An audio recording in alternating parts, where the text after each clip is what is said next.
ನಮಸ್ಕಾರ ಸ್ನೇಹಿತರೆ. ಪ್ರಾಚೀನ ಭಾರತದ ಇತಿಹಾಸದಲ್ಲಿ ಕೆಲವರ ಜೀವನ ಒಂದು ನಮಗೆ ಪಾಠವಾಗುತ್ತೆ.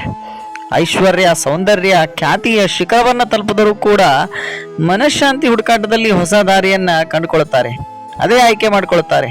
ಅಂತಹ ಅಪೂರ್ವ ವ್ಯಕ್ತಿಯೇ ಅಮ್ರಪಾಲಿ. ಒಂದು ಕಡೆ ರಾಜಮನೆತನದ ಸೊಬಗು, ಇನ್ನೊಂದು ಕಡೆ ಆತ್ಮಶಾಂತಿಯ ಆಕಾಂಕ್ಷೆ. ಈ ಎರಡರ ನಡುವೆ ಆಕೆ ಜೀವನ ಬದಲಾಯಿಸಿದ್ದು. ವೈಭವದ ನಡುವೆ ಬದುಕಿದ ಅಮ್ರಪಾಲಿ ಹೇಗೆ ಆಧ್ಯಾತ್ಮದ ಮಾರ್ಗವನ್ನ ಕಂಡುಕೊಳ್ಳುವಂಡಳು ಅಂತ ಈ ಒಂದು ಕಥೆಯಲ್ಲಿ ನಾನು ಸಂಪೂರ್ಣವಾಗಿ ನಿಮಗೆ ಮಾಹಿತಿ ಕೊಡೋ ಪ್ರಯತ್ನವನ್ನ ಮಾಡ್ತೇನೆ. ಹಾಗಿದ್ರೆ ತಡ ಮಾಡೋದು ಬೇಡ. ನನ್ನ ಚಾನಲ್ ಇಷ್ಟ ಆದಲ್ಲಿ ಶೇರ್ ಮಾಡಿ, ಲೈಕ್ ಮಾಡಿ ಹಾಗೂ ಸಬ್ಸ್ಕ್ರೈಬ್ ಅನ್ನ ಮಾಡಿ. ನಮ್ಮ ಬಳಿ ಎಷ್ಟೇ ಸೌಂದರ್ಯ, ಹಣ, ಸಂಪತ್ತುಗಳಿದ್ರೂ ಕೂಡ ಅವೆಲ್ಲವೂ ವ್ಯರ್ಥವೆಂಬುದನ್ನ ನಮಗೆ ಅಮ್ರಪಾಲಿಯ ಜೀವನಗಾಥ ಚೆನ್ನಾಗಿ ತಿಳಿಸಿಕೊಡುತ್ತೆ. ಸ್ವರ್ಗ ಕನ್ಯೆಯರನ್ನ ನಾಚಿಸುವಂತಹ ಸೌಂದರ್ಯವನ್ನ ಹೊಂದಿದ ಅಮ್ರಪಾಲಿ ಎಲ್ಲವನ್ನ ತ್ಯಜಿಸಿ ಬೌದ್ಧ ಸನ್ಯಾಸಿಯಾಗಲು ಕಾರಣವಾದ್ರು ಏನು? ಅಮ್ರಪಾಲಿ ಯಾರು? ಅಮ್ರಪಾಲಿಯ ಜೀವನದ ಕಥೆ ಏನ್ ಗೊತ್ತಾ ನಿಮಗೆ? ಹೇಳ್ತೀನಿ ಕೇಳಿ.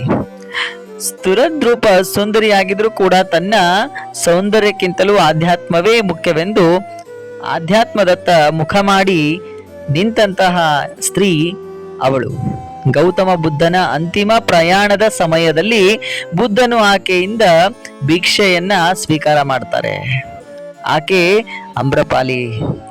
ಇಂದಿನ ಬಿಹಾರದ ಪ್ರಾಚೀನ ನಗರವಾದ ವೈಶಾಲಿಯಲ್ಲಿ ಸುಮಾರು 2500ಕ್ಕೂ ಅಧಿಕ ವರ್ಷಗಳ ಹಿಂದೆ ರಾಜ್ಯಾದ್ಯಂತ ಈಕೆಯ ಸುದ್ದಿಯೇ ಹರಡಿತ್ತು. ಆಕೆಯ ಸೌಂದರ್ಯದ ಬಗ್ಗೆ ಸಂಪೂರ್ಣ ರಾಜ್ಯವೇ ಮಾತಾಡ್ತಾ ಇತ್ತು. ಅನೇಕ ರಾಜ್ಯರು, ಗಣ್ಯರು, ವಿದ್ವಾಂಸರು ಆಕೆಯ ಸೌಂದರ್ಯಕ್ಕೆ ಆಕರ್ಷಿತರಾಗಿದ್ರು. ಆಕೆಯು ತನ್ನ ಸೌಂದರ್ಯದಿಂದ ಖ್ಯಾತಿಯನ್ನ ಹೊಂದಿರಲಿಲ್ಲ. ಆಕೆಯಲ್ಲಿನ ಇನ್ನಿತರ ಗುಣಗಳು ಕೂಡ ಎಲ್ಲರಿಗೂ ಇಷ್ಟವಾಗ್ತಾ ಇತ್ತು.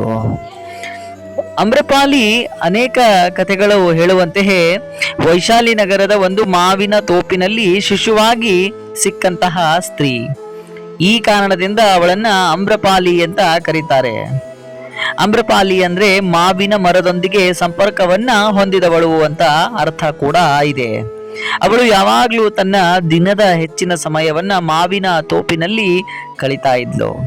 ನಂತರ ಅವಳ ಜೀವನದಲ್ಲಿ ಮಾವಿನ ತೋಪುಗಳೇ ಆಕೆಯ ಆಧ್ಯಾತ್ಮದತ್ತ ಕೊಂಡೊಯ್ತಾವೆ. ಅವಳು ವೈಶಾಲಿಯಲ್ಲಿ ತನ್ನ ಜೀವನವನ್ನ ಕಳೆಯುತ್ತಿದ್ದಂತೆ ನೃತ್ಯ, ಸಂಗೀತ, ಕಾವ್ಯ, ಸಂಭಾಷಣೆಗಳನ್ನ ಕಲಿತಾಳೆ.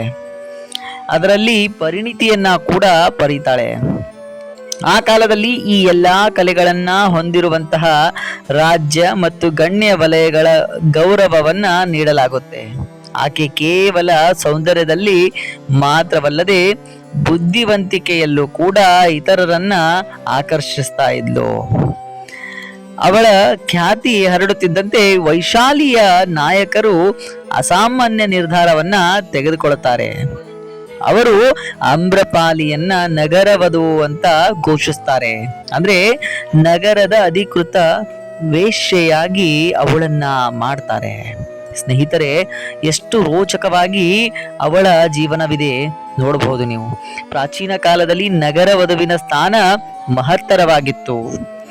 ನಗರ ವಧು ಕೇವಲ ಸೌಂದರ್ಯಕ್ಕಾಗಿ ಮೆಚ್ಚುಗೆ ಪಡೆಯುತ್ತಿರಲಿಲ್ಲ. ಅವರು ನಗರದ ಸಾಂಸ್ಕೃತಿಕ ಪ್ರತಿಷ್ಠೆ ಮತ್ತು ಕಲಾತ್ಮಕ ಶ್ರೇಷ್ಠತೆಯನ್ನ ಪ್ರತಿನಿಧಿಸ್ತಾ ಇದ್ರು. ಅವರು ಭೇಟಿ ನೀಡುವ ಗಂಡರನ್ನ ತಮ್ಮ ಕಲೆ, ಬುದ್ಧಿವಂತಿಕೆಯಿಂದ ಸಂತೋಷವನ್ನ ಗೊಳಿಸ್ತಾ ಇದ್ರು. ಪ್ರಮುಖ ಸಭೆಗಳಲ್ಲಿ ಅವರು ಭಾಗವಹಿಸಿ ಅವಕಾಶಗಳನ್ನ ಹೊಂದುತ್ತಾ ಇದ್ರು. ಈ ನಗರ ವಧುವಿನ ಸ್ಥಾನದಿಂದಾಗಿ ಅಮ್ರಪಾಲಿ ಆ ಕಾಲದ ಪ್ರಸಿದ್ಧ ಮಹಿಳೆ ಎನ್ನುವ ಖ್ಯಾತಿಗೆ ಪಾತ್ರಳಾಗ್ತಾಳೆ. ನಗರ ವಧುಗಳು ಐಷಾರಾಮಿಯಾಗಿ ವಾಸಿಸ್ತಾ ಇದ್ರು. ಅಮೂಲ್ಯವಾದ ಆಸ್ತಿಯನ್ನ ಹೊಂದುತ್ತಾ ಇದ್ರು. ಪ್ರಭಾವಶಾಲಿ ಜನರೊಂದಿಗೆ ಸಂಪರ್ಕವನ್ನ ಹೊಂದುತ್ತಾ ಇದ್ರು. ಅಮ್ರಪಾಲಿ ಸಮಯದಲ್ಲಿ ಭಾರತವು ಮಹತ್ತರವಾದ ರಾಜಕೀಯ ಬದಲಾವಣೆಗೆ ಒಳಗಾಗಿತ್ತು. ಅತ್ಯಂತ ಶಕ್ತಿಶಾಲಿ ರಾಜರು ಆಡಳಿತವನ್ನ ನಡೆಸ್ತಾ ಇದ್ರು. ಆ ಕಾಲದ ಪ್ರಸಿದ್ಧ ರಾಜರು ಮಗಧ ರಾಜ ಅಜಾತಶತ್ರು ಕೂಡ ಒಬ್ಬನಾಗಿದ್ದ. ಅಜಾತಶತ್ರುವಿಗೆ ಅಮ್ರಪಾಲಿಯ ಸೌಂದರ್ಯದ ಬಗ್ಗೆ ತಿಳಿದಾಗ ಆಕೆಯನ್ನ ಒಮ್ಮೆಯಾದರೂ ನೋಡಬೇಕೆಂದನು. ಆಕೆಯನ್ನ ಭೇಟಿ ಮಾಡಿದ ನಂತರ ಸ್ವತಃ ಅಜಾತಶತ್ರುವೇ ಅವಳತ್ತ ಆಕರ್ಷಿಸನಾಗುತ್ತಾನೆ. ಇವುಗಳನ್ನ ನೋಡಿದಾಗ ನಮಗೆ ಅಮ್ರಪಾಲಿಯನ್ನ ಎಲ್ಲರೂ ದುರುಪಯೋಗ ಪಡಿಸಿಕೊಂಡರೆ ಅಂತ ಅನಿಸ್ಬೋದು. ಆದ್ರೆ ಖಂಡಿತವಾಗ್ಲೂ ಅದು ತಪ್ಪು. ಅಮ್ರಪಾಲಿಯ ಸೌಂದರ್ಯಕ್ಕೆ, ಬಿಂಕು ಬಿನ್ನಾಣಕ್ಕೆ ರಾಜರಿಂದ ಹಿಡಿದು ಸಾಮಾನ್ಯ ಜನರವರೆಗೂ ಕೂಡ ಅವಳ ನೋಟಕ್ಕೆ ಮಾರು ಹೋಗ್ತಾ ಇದ್ರು. ಆಕೆಯನ್ನ ಪಡೆಯಲು ಬಯಸ್ತಾ ಇದ್ರು. ಆದ್ರೆ ಆಕೆ ಯಾರಿಗೂ ಸೇರ್ತಾ ಇರಲಿಲ್ಲ. ಆಕೆ ತುಂಬಾ ಸ್ವತಂತ್ರವಾಗಿ ಬದುಕ್ತಾ ಇದ್ಲು. ನಗರವಧುವಾಗಿ ಸಕಲಗಳನ್ನ ರಂಜಿಸ್ತಾ ಇದ್ಲು. ಸಕಲರನ್ನ ತಾನು ಸ್ವೀಕಾರ ಮಾಡ್ತಾ ಇದ್ಲು. ಅಮ್ರಪಾಲಿಯ ಬದುಕನ್ನ ಬದಲಾಯಿಸಿದ್ದು ಗೌತಮ ಬುದ್ಧರು. ಗೌತಮ ಬುದ್ಧರು ಒಮ್ಮೆ ವೈಶಾಲಿ ನಗರಕ್ಕೆ ಭೇಟಿ ನೀಡಿದಾಗ ಅಮ್ರಪಾಲಿಯ ಬದುಕು ಭಿನ್ನವಾದ ತಿರುವನ್ನ ಪಡೆದುಕೊಳ್ಳುತ್ತೆ. ಆ ಸಮಯದಲ್ಲಿ ಬುದ್ಧನ ಬೋಧನೆಗಳು ಈಗಾಗಲೇ ಉತ್ತರ ಭಾರತದಾದ್ಯಂತ ಹರಡಿಕೊಂಡಿದ್ವು. ದುಃಖ, ಬಯಕೆ ಮತ್ತು ಆಂತರಿಕ ಶಾಂತಿಯ ಹುಡುಕಾಟಕ್ಕೆ ಬಂದರು. ಅವರು ಮಾತನಾಡುವುದನ್ನ ಕೇಳಲು ಅನೇಕ ಜನರು ಬರ್ತಾ ಇದ್ರು. ಒಮ್ಮೆ ಅಮ್ರಪಾಲಿ ಗೌತಮ ಬುದ್ಧರನ್ನ ಮತ್ತು ಅವರ ಅನುಯಾಯಿಗಳನ್ನ ಔತಣಕೂಟಕ್ಕಾಗಿ ತನ್ನ ಮನೆಗೆ ಆಹ್ವಾನ ಮಾಡ್ತಾಳೆ. ಅಮ್ರಪಾಲಿ ನೀಡಿದ ಔತಣದ ಆಹ್ವಾನವನ್ನ ಸ್ವೀಕರಿಸಿದ ಗೌತಮ ಬುದ್ಧನು ಅನುಯಾಯಿಗಳೊಂದಿಗೆ ಅಮ್ರಪಾಲಿ ಮನೆಗೆ ಹೋಗ್ತಾರೆ. ಆ ದಿನ ಅಮ್ರಪಾಲಿ ಜೀವನವು ಮಹತ್ತರ ಬದಲಾವಣೆಯನ್ನ ಪಡೆಯುತ್ತೆ. ಹೌದು, ಅಮ್ರಪಾಲಿ ಬುದ್ಧನನ್ನ ಭೇಟಿಯಾದಾಗ ಆಕೆಯ ಸೌಂದರ್ಯದ ಸಂಪತ್ತನ್ನು ಮತ್ತು ಆನಂದದ ಮಹತ್ವದ ಬಗ್ಗೆ ಅರಿವಾಯಿತು. ಜನರ ಮೆಚ್ಚುಗೆ ಮತ್ತು ಐಷಾರಾಮಿ ಸುತ್ತಲೂ ಜೀವನ ನಿರ್ಮಿಸಿಕೊಂಡಿದ್ದ ಅಮ್ರಪಾಲಿಗೆ ಈ ವಿಚಾರಗಳು ಶಕ್ತಿಯುತವಾಗಿದ್ದವು. ಬುದ್ಧನ ಸಂದೇಶಗಳನ್ನ ನಿಜವಾದ ಶಾಂತಿ ಮತ್ತು ಇತರರೊಂದಿಗೆ ಮೆಚ್ಚುಗೆ ಪಡೆಯುವುದರಿಂದ ಬರುತ್ತಿರಲಿಲ್ಲ ಎಂಬುದನ್ನು ಅಮ್ರಪಾಲಿ ಕಲಿತುಕೊಂಡಿದ್ಲು. ಬುದ್ಧನ ಬೋಧನೆಗಳು ಅಮ್ರಪಾಲಿಗೆ ಜೀವನದ ನಿಜ ಸುಖಗಳನ್ನ ಅರ್ಥ ಮಾಡಿಸ್ತಾ ತೊಡಗಿದ್ವು. ಗೌತಮ ಬುದ್ಧರ ಬೋಧನೆಗಳು ಕೇಳಿದ ನಂತರ ಅಮ್ರಪಾಲಿ ಒಂದು ಗಮನಾರ್ಹ ನಿರ್ಧಾರವನ್ನ ತೆಗೆದುಕೊಳ್ತಾಳೆ. ಅವಳು ತನ್ನ ಸುಂದರವಾದ ಮಾವಿನ ತೋಟವನ್ನ ಬುದ್ಧ ಹಾಗೂ ಬೌದ್ಧ ಸನ್ಯಾಸಿ ಸಮುದಾಯಕ್ಕೆ ದಾನವಾಗಿ ನೀಡ್ತಾಳೆ. ಬಳಿಕ ಈ ತೋಪು ಸನ್ಯಾಸಿಗಳು ವಾಸಿಸುವ ಮತ್ತು ಬೋಧನೆಗಳನ್ನ ನೀಡುವ ಪ್ರಮುಖ ಸ್ಥಳವಾಗಿ ಉಳಿದು ಹೋಯಿತು. ಪ್ರಾಚೀನ ಭಾರತದಲ್ಲಿ ಭೂಮಿಯನ್ನ ದಾನ ಮಾಡುವುದು ಸಣ್ಣ ಕಾರ್ಯವಾಗಿರಲಿಲ್ಲ. ಆ ಕಾಲದಲ್ಲಿ ಭೂಮಿಯ ಸಂಪತ್ತು, ಭದ್ರತೆ ಮತ್ತು ಪ್ರತಿಷ್ಠೆ ಪ್ರತಿನಿಧಿಸ್ತಾ ಇತ್ತು. ಅಂತಹ ಅಮೂಲ್ಯವಾದ ಆಸ್ತಿಯನ್ನ ನೀಡುವ ಮೂಲಕ ಅಮ್ರಪಾಲಿ ತಾನು ನಡೆಸುತ್ತಿದ್ದ ಐಷಾರಾಮಿ ಜೀವನವನ್ನ ಬಿಟ್ಟುಕೊಡಲು ಆ ಒಂದು ಕಾಲದಲ್ಲಿ ಸಿದ್ಧಳಾಗ್ತಾಳೆ.